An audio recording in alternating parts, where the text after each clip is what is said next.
Hi everyone, let's do unboxing together. তো নাইকা থেকে কালকে একটা পার্সেল রিসিভ করি। বেশ কিছুদিন আগে অফিসের কলিগের থেকে আমি মার্সের দুটো লিপস্টিক ট্রাই করি অ্যান্ড আমার এতটাই ভালো লাগে ওই ফর্মুলা অ্যান্ড টেক্সচারটা, আমি অর্ডার করে ফেলি নাইকাতে। তার সাথে একটা নেল পেন্ট রিমুভারও অর্ডার করেছিলাম।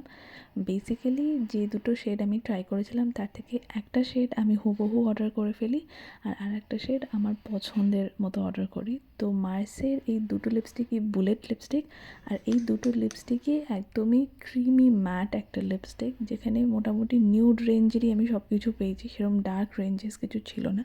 তো ফার্স্ট শেড যেটা আমি ট্রাই করেছিলাম সেটা ছিল 14 sinful salsa and the second shade was 02 zesty zumba. And দুটো শেডই ভীষণ প্রিটি শেড, আমার খুবই পছন্দ হয়েছে। আমি তোমাদের জন্য কমিউনিটি পোস্টে লিঙ্ক দিয়ে দেবো, তোমরা চাইলে চেক আউট করতে পারো। Hope this helps, by.